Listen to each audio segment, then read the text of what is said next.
wabarakatuh. Oke, selamat sore adik-adik semua. Maaf ya, saya nggak bisa video soalnya koneksinya lambat ya di sini ya. Soalnya saya lagi ada di Papua ini.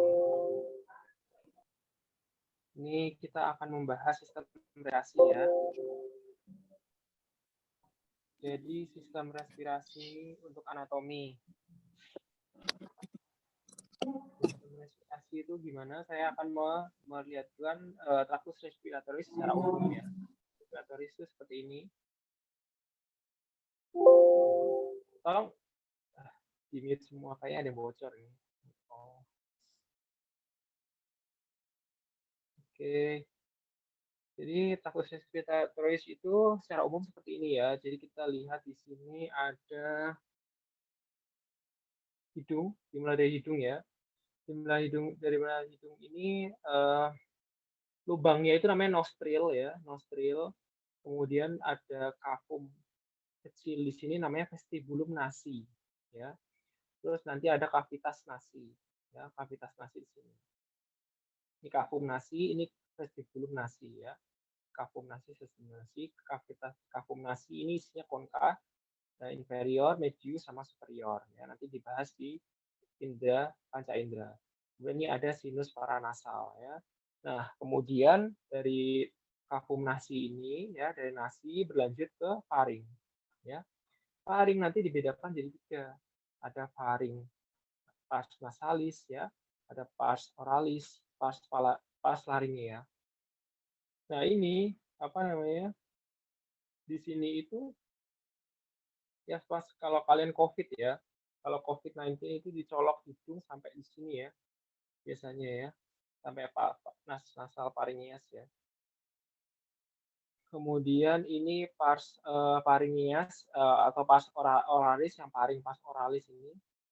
Pars oralis ini biasanya terlihat pada saat kalian membuka mulut ya, kalau dokter memeriksa, ayo mulutnya dibuka, melet lidahnya, nah itu ngecek pars oralis dari paring ya. Kemudian satu lagi adalah pars laringea ya, pars laringea paring. Pars laringea ini tentunya laring ya, berhubungan dengan laring. Laring itu ada pita suaranya di sini ya. Pita suara, kemudian nanti udara juga masuk ke sini ya. Udara masuk ke sini, kemudian ke trakea ya. Trakea nanti akan bercabang jadi 2. Ini namanya bifurcatio bronchus ya. Bifurcatio bronchus. Bifurcatio itu artinya percabangan, bifurcatio bronchus. Dextra dan sinistra. Ini bronchi principalis ya, bronchi principalis sinistra, bronchi principalis dextra. Nah, ini bentuk paru-paru kiri, kelihatan di sini ya, bentuk paru-paru kiri, di sini ada jantungnya, makanya di sini agak melengkung ya. Ini dextra. Nah, nanti pulmo dextra, pulmo sinistra ya. Pulmo dextra, pulmo sinistra nanti ada berbagai bagian lagi ya. Pulmo dexter ini lobus superior, lobus medius, lobus inferior ya. Kemudian sinistra, lobus superior sama lobus inferior. Nah, ini tadi pembagian paringnya ya, seperti ini lebih jelasnya. Jadi di sini ya pars nasalis ya, ini pars oralis, kemudian pars laryngeus ya, pars laryngeus. Nah, laring ini pita suara di sini. Nah, ini namanya epiglotis deh, epiglotis. Jadi begitu kalian mau menelan makanan, epiglotis nutup ya. Epiglotis nutup, begitu kalian bernafas, epiglotis buka ya. Epiglotis menutup, membuka. Ya, ini buat katupnya ya, epiglotis. Nah, ini palatum, palatum ada palatum yang soft palate sini sama hard palate ya. Ini juga sama kalau misalnya kalian menelan makanan ya, menelan makanan ini juga akan naik ke atas supaya mencegah tidak ada regurgitasi makanan ke atas ya. Ke sana. Ini namanya nasal cavity kafum nasi ya, ini kafum nasi tadi ya. Nah, ini pars paringnya. Nah, ini epiglotis, ada epiglotis ya. Di sini epiglotis kelihatan di sini ya. Epiglotis ini fungsinya tadi menutup apabila ada pernafasan. Apabila memakan ya. Ada gerakan memakan makanan. Ini akan menutup ke sini ya. Nah, ini kalau apa namanya? Kalian bernafas ini akan membuka ya. Membuka ya. Nah, epiglotis ini terdapat di daerah laring ya. Laring ini kita lihat ada laringnya prominens ini dekat tiroid lah. Cartilage ya, tiroid cartilage yang besar, tiroid cartilage. Ini atau yang bisa dibilang jakun ya, jakun pada anak laki-laki. Kemudian cricoid, ini ada cricoid, kemudian ini trachea, cartilage cricoid ya. Nah, ini ada cricotiroid ligament di sini, ada cricotiroid ligament. Cricotiroid, tiroid ini ada tiroid membran, ada hyoid bone ya di sini. Nah, ini cricoid ligament ya, cricoid ligament di sini. Ini ligamentum cricotiroid ya. Cricotiroid ligament ini sering dipakai buat nusuk apabila ada gangguan pernafasan di daerah sini ya, di daerah atas ya. Jadi kalau ada obstruksi paling sering itu terjadi ini. Jadi kayak gini misalnya ya, ada obstruksi di daerah sini gitu ya.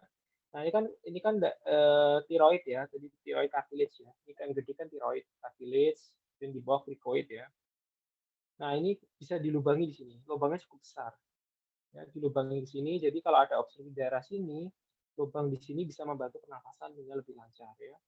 Namanya cricotiroidectomy ya, cricotiroidectomy. Kemudian kan ada lagi tracheal ya, ada cartilage. Nah, tracheal itu juga bisa dipotong di sini. Jadi tracheostomy ya, tracheostomy. Jadi dua tempat ini yang bisa dipotong. Cricotiroidectomy sama tracheostomy di sini ya, potong. Itu juga sama, nanti kalau ini dipotong jadi membantu pernafasan ya, pernafasan di sini. Kalau ada obstruksi di daerah atas. Nah ini kita lihat lebih jelas ya. Jadi pulmodextra itu ada 3 lobus ya. Lobus superior, lobus medius, sama lobus inferior ya. Terus ada visuranya. Visura itu kayak ini ya, kayak apa namanya, celah gitu ya, celah antara struktur ya. Jadi visura obliqua ya, sama visura horizontalis ya. Yang memisahkan antara lobus superior sama lobus medius, viscera horizontalis, yang memisahkan antara lobus medius sama lobus inferior, viscera obliqua ya. Ada pulmodextra. Nah, ini ada namanya apex pulmonis ya. Apex itu artinya ujung. Ujung dari paru. Nah, ini apex pulmonis itu sering sering kena TB ya. Daerah sini tuh kesukaannya muskulus kesukaannya M tuberculosis ya. Mycobacterium tuberculosis ini sukanya tempatnya di sini. Makanya struktur ini penting ya, apex pulmonis. Ini ada facies costalis, maksudnya itu daerah yang berbatasan dengan costa ya. Ini daerah berbatasan dengan costa. Ini margo anterior, di depan. Ini facies costa, maksudnya itu berhadapan dengan costa ya. Ini lobus inferior. Ini ada margo inferior. Ini basis pulmonis ya. Ini basis. Oke. Terus kemudian sinistra ini cuma ada satu viscera yaitu viscera obliqua, misalkan antara lobus superior dan lobus inferior ya. So, viscera obliqua, apex pulmonis juga di sini ya. Ini ada margo inferior. Ini ada struktur yang berbeda namanya incisura cardiaca karena tempatnya kardia ya, sama lingua pulmonalis di sini. Lingula itu kayak ini ya, kayak lembaran gitu ya. Jadi kayak lembaran dari paru-paru, jadi lingula pulmonalis. Oke. Nah, kalian juga harus tahu namanya hilus ya, hilus pulmonalis. Ini hilus pulmonis ya, hilus pulmonis. Hilum pulmonis atau hilus pulmonis ya. Ini hilum pulmonis itu intinya kayak perjabangan ya, kanan dan kiri. Nah, ini jadi dia itu membentuk kayak sayap ya istilahnya, sayap kanan kiri ya. Nanti ini nggak cuma trakea isinya atau bronkus ya, tapi ada arteri, ada vena ya, arteri, vena, saraf ya. Nah, macam-macam itu namanya hilus ya. Namanya hilus atau hilum pulmonis ya. Nah, ini. Ya, ada bronkus, ada arteri, ada vena ya, ada nodus limfatikus ya. Nah, ini namanya hilus ya, daerah ini namanya hilus. Hilus nanti ada signifikansinya di daerah klinis ya. Lobus node ya, ini ada sulcus arterinya ya, ada sulcus arterinya. Hmm, ini arteri pulmonalis sinistra, vena pulmonalis, sinistra superior, vena pulmonalis sinistra inferior. Ini viscera horizontalis, viscera obliqua ya. Kemudian apex cordis di sini. Oke, ini fascies diafragmatica berarti dia menghadap ke diafragma ya. Ini ada impresio kardiaka, ini berarti tempatnya kardiaknya ya. Tempat kardiaknya nempel di situ ya, incisura kardiaka, impresio kardiaka ya. Oke, aspek anterior ya. Jadi dia dari depan, di bawah laring itu seperti ini ya, untuk struktur dari kartilagunya. Jadi kartilagu tadi, kartilagu tiroid, kartilagu glikoid ya, ada membran krikotiroid ya, membran krikotiroid, ada trakea ya, trakea itu ada dua, kartilagunya sama ligamentum annularia ya. Jadi ligamentum ini memungkinkan terjadinya extension ya, pelebaran, perpanjangan ya. Jadi dia memungkinkan perpanjangan dari trakea ya, ligamentum annularia ini. Nah, ini ada yang namanya bifurcatio ya. Bifurcatio itu percabangan. Nanti ada bifurcatio arteri juga ya. Itu percabangan ya. Percabangan trachea yang menjadi bronkus. Bronkus principalis sinistra, bronkus principalis sinistra ya. Nanti akan bercabang lagi sesuai dengan lobusnya ya. Kalau kanan itu ada 3 lobus, kalau kiri ada 2 lobus ya. Jadi superior, jadi inferior. Kalau yang kiri, yang kanan jadi superior, medius, sama inferior gitu ya. Gampang ya kalau respirasi. Nah, ini kita juga harus tahu namanya pleura pulmonalis ya. Kalau di jantung itu ada perikardium ya. Ini juga di paru-paru adanya pleura ya. Jadi pleura sama kayak jantung, ada parietal, ada visceralnya ya. Di tengah-tengahnya ada cavum pleuralis ya. Isinya juga sama cairan ya. Cairan pleura ya, cairan pleura. Nah, nanti apa namanya? Ini lihat berbatasan dengan intercostal muscle ya, intercostal muscle, paru-paru, ini diafragma ya. Nah, ini kita juga penting memahami ini karena sering terjadi pleuritis ya. Tadi kalau pleuritis itu napasnya sakit ya. Orang orang napas itu pasti sakit. Inspirasi, ekspirasi, sakit semuanya gara-gara ada itis, ada inflamasi di pleuranya. Jadi pleuranya itu cairannya nggak normal, nggak normal, akhirnya jadi sakit ya gesekannya ya. Karena ini kan untuk memperhalus gerakannya. Terus kemudian penting mengetahui struktur ini karena ada penumpukan cairan di ruang pleura ya. Klinisnya sering terjadi gitu, ada penumpukan cairan di ruang pleura. Kenapa ada penumpukan cairan ya? Ya karena ada overaktivitas di situ, misalnya contohnya infeksi ya. Infeksi ada misalnya di daerah lobus sebelah sini ya. Ada infeksi, ada abses misalnya. Nah, nanti akan overaktivasi sehingga ada pus ya, biasanya pus itu ada nanahnya nanti ke daerah cavum pleura ya, jatuh ke sini ya. Itu di daerah antara diafragma dengan pulmo. Itu ada nama cairannya, nama ruangannya ya. Nah, jadi gini, waktu kita diafragma, ini pada waktu kita inspirasi sama ekspirasi. Jadi pada saat inspirasi, diafragma itu kontraksi ya. Kontraksi itu akhirnya jadi mendatar ya. Diafragma mendatar. Jadi inspirasi, diafragma, kontraksi, mendatar. Tapi kalau kita relaksasi, ekspirasi, diafragma relaksasi, jadi melengkung ya. Jadi melengkung. Jadi bentuk diafragma relaksnya itu melengkung, sedangkan kontraksinya itu datar ya. Ini jadi tekanannya intinya tekanannya dibuat besar ya, intinya negatif Intinya ditarik sini, udara dari luar masuk ke dalam ya. Ini seperti ini, rileks akan otomatis menekan ke atas sehingga udaranya keluar. Nah, ini kayak gini. Jadi tekanan di daerah luar itu kita sebut dengan atmospheric pressure ya, atau ATM ya. ATM itu kita ngomongnya di daerah pantai. Kita anggap aja daerah pantai ya. Tinggalnya di daerah pantai, satu ATM ya, satu ATM. Satu ATM sebenarnya 760 mmHg ya. Jadi tekanan di pleura di paru-paru ini dari sini sampai sini itu satu ATM ya 760. Jadi ini dianggap nol sebagai nol ya.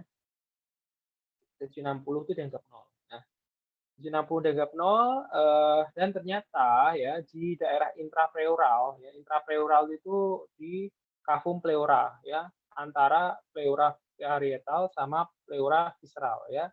Itu negatif ya. Di sini itu negatif tekanannya. Negatif atau kan acuannya 0 ya, 760 itu 0 atau 756 ya.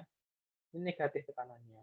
Nah, tekanan negatif ini menimbulkan manifestasi apa namanya paru yang kalau diafragma mendatar ke bawah ya, akibatnya apa? Otomatis ini paru akan ketarik ya, karena ini tekanan negatif ya. Ini tekanannya selalu negatif, baik inspirasi maupun ekspirasi tekanan selalu negatif.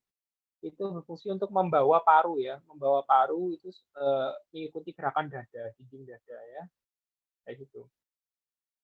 Nah, apa yang terjadi kalau bocor di sini, misalnya apa namanya ketusuk orang, orang nusuk ya di sebelah sini, ada tusuk pisau misalnya ya, terjadi ketusuk pisau, akibatnya tekanan negatifnya hilang nih, minusnya hilang. Yang terjadi ya kolaps ya, paru-parunya akan kolaps di sini. Karena tekanan negatif itu membantu bentuk pulmo seperti ini. Jadi kalau tekanan hilang, ya jadi kayak gini udah bulat, bulat ya. Udah, karena ini tekanan positif jadinya. Mungkin hampir sama kayak ini sama ini ya.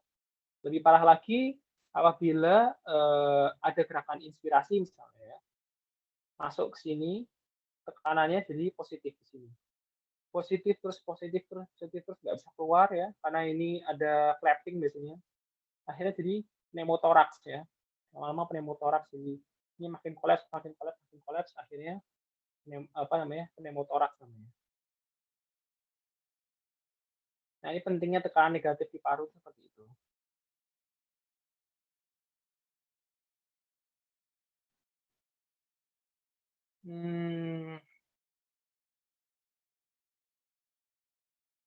Nah, ini apa kita kalau melihat paru-paru dari luar ya, anatomi pulmo dari permukaan tubuh.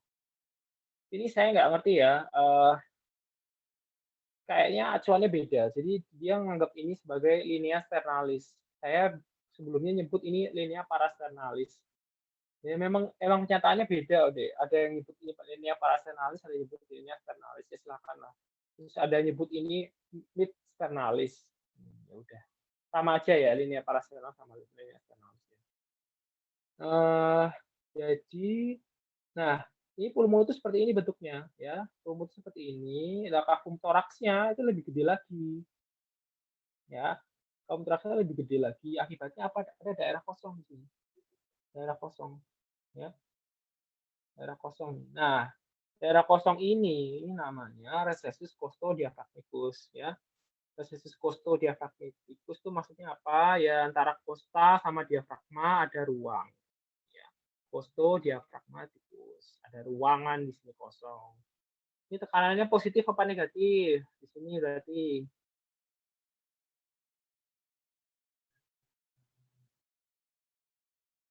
tekanannya positif apa negatif?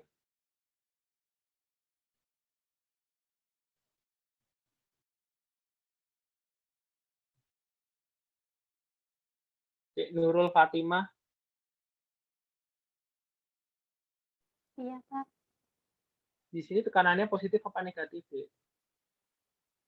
Di ruangan yang kosong ini negatif, bukan? Iya, benar ya, negatif ya. Makanya dia kalau ini negatif bisa ketarik ke bawah juga. Bentuk pulmonya bisa ketarik. Ekstensi menyerupai bentuk ruangannya ya. Nah, ini tuh di daerah sini sering dijadikan tempat penumpukan cairan ya. Jadi misalnya ada tumor di sini ya, ada tumor paru, misalnya dia kan suka ngerokok ya misalnya. Ada tumor. Tumor kan inflamasi ya, salah satu bentuk inflamasi juga akibat kanker atau dan lain-lain ya. Inflamasi, beraktivitas, akhirnya cairannya akan banyak banget ya produksinya dan akhirnya menumpuk di daerah sini ya. Nanti ada penumpukan di sini. Makanya struktur ini penting untuk kalian ketahui ya.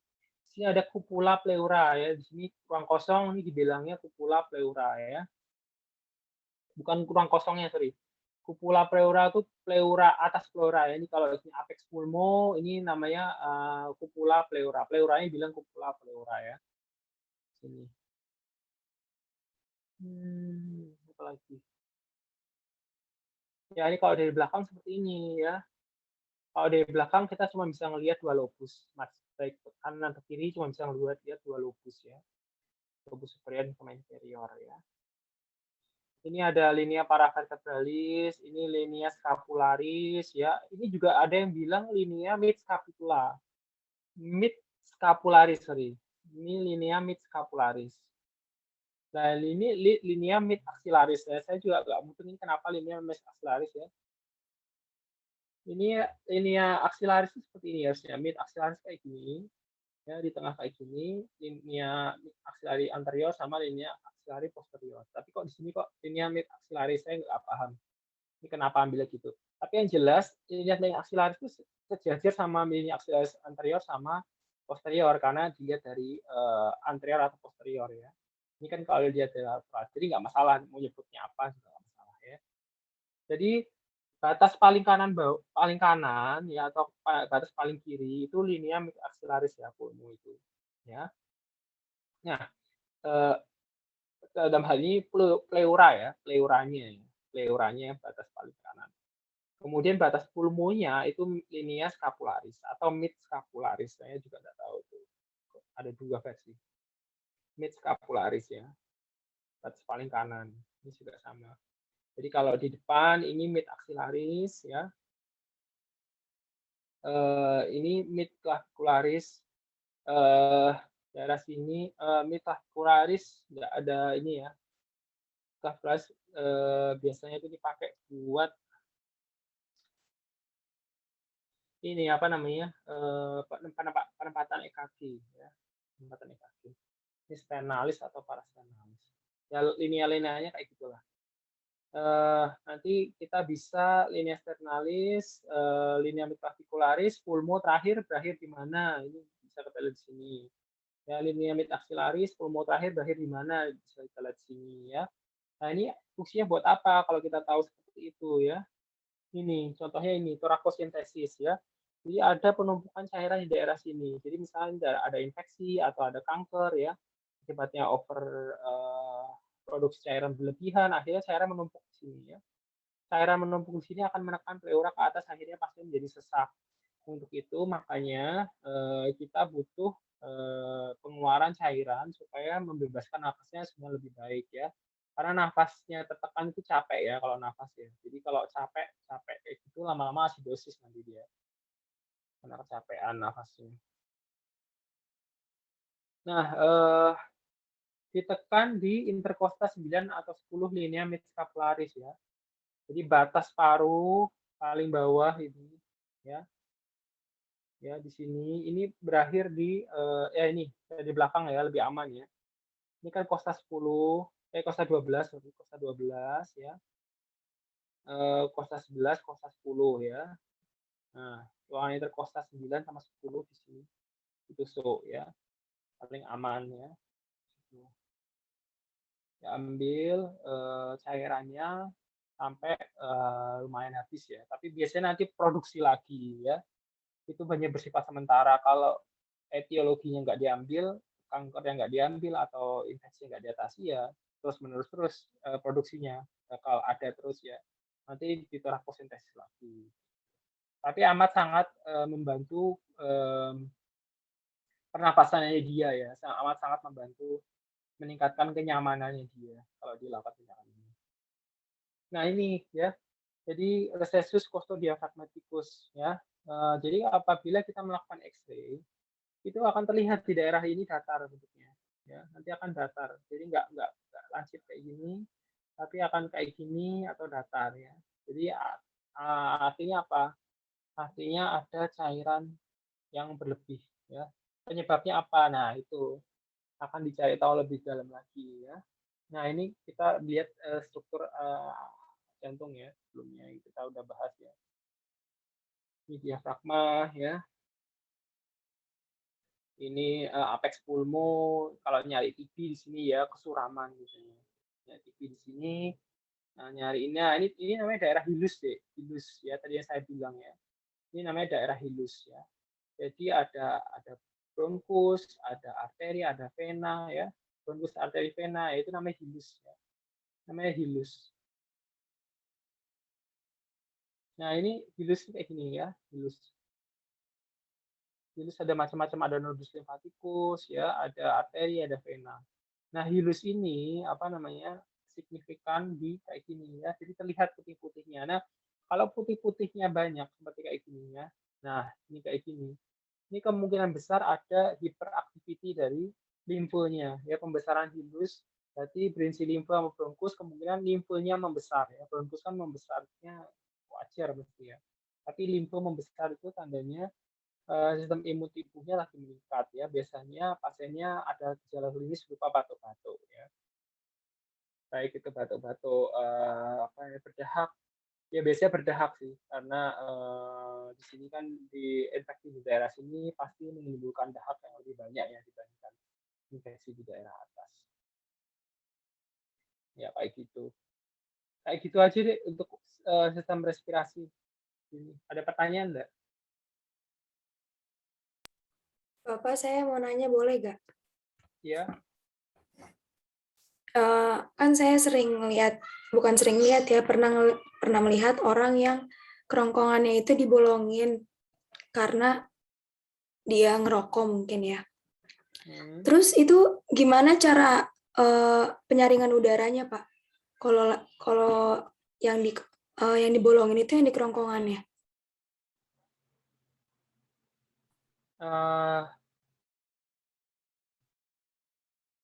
Ada itu biasanya ada obstruksi ya. Jadi biasanya ada kanker di daerah nasofaring ya biasanya. Nasofaring. Ini nasofaring mana? Nasofaring. Ini. Jadi ada nasofaring kanker di sini toh membesar, ini menutup daerah sini ya. Jadi itu kita nggak usah pedulikan mau nyaring gimana. Yang jelas harus dibuka pintu nafasnya. Kalau tidak dia akan mati gitu deh. Itu aja sih maksudnya. Jadi nanti saringannya nggak akan sempurna ya. Yang terjadi adalah nanti harus dibersihkan secara manual pakai suction sendiri ya. Jadi ini dilubangi toh, terus di-suction sendiri nanti di daerah sekitar sini. Di-suction sendiri. Terus kan nanti ya ditutup perban dikit biasanya. Ditutup perban dikit biar nggak secara terekspos secara langsung gitu loh. Kayak gitu. Nggak, kita pertanyaan untuk menyaringnya di mana nggak peduli soalnya itu cara yang harus kita lakukan supaya pasien bisa bernafas lagi atau itu mencegah terjadinya gagal nafas akibat pembesaran yang berlebihan dari kanker itu. Gitu. Biasanya nasofaring sih kankernya. Oh, oke Pak, makasih ya Pak. Pak, izin bertanya Pak. Iya. Kalau misalnya bernafas lewat mulut lebih sering dibandingkan bernafas lewat hidung itu berbahaya tidak Pak? Yang jelas mulut itu fungsinya bukan buat bernafas, tapi fungsinya buat makan ya. Itu saluran makan. Ini saluran makan ya. Saluran hidung ini ada namanya konka ya. Konka itu fungsinya buat membuat turbulensi udara. Jadi begitu udara masuk, dia akan berputar di sini. Gitu. Nah, turbulensinya itu buat apa? Untuk membuat udara yang akhirnya masuk ke sini itu hangat. Hangat dan kelembabannya khusus gitu ya. Kelembaban tertentu. Nah, akibatnya jadi daerah mukosa sekitarnya ini tidak kering ya. Nah, kalau kalian nafas lewat mulut, nanti daerah sini masih kering nanti. Coba aja nafas lewat mulut, terus menerus nanti kering rasanya ya. Dibandingkan nafas lewat hidung karena ada kongkanya di sini ya. sponka sama bulu hidung ya, menyaring debu ya. Terus di sini ada mukosa banyak sekali, permukaannya lebar dan mukosanya banyak banget, sehingga ini sangat pas buat menyaring kotoran atau kotoran atau debu ya yang ada di udara sekitar kita. Pas banget ini daerah sebelah sini. Dan di samping itu pula di daerah sini itu banyak kelenjar limfonya ya. Kelenjar limfonya kayak di sini kan kita ada tonsil ya. Tonsil, di sini ada adenoid juga ya. Nah, daerah sini itu banyak sekali kelenjar yang buat kelenjar limfo besar ya, kelenjar limfo besar, tonsil, adenoid itu nanti kalau mukosanya menyaring banyak kotoran, ada kumannya ya, nanti limfonya bereaksi dan mengirimkan sistem imun ya, mengirimkan sel imunnya diproduksi sama dia. Gitu deh. Pak, izin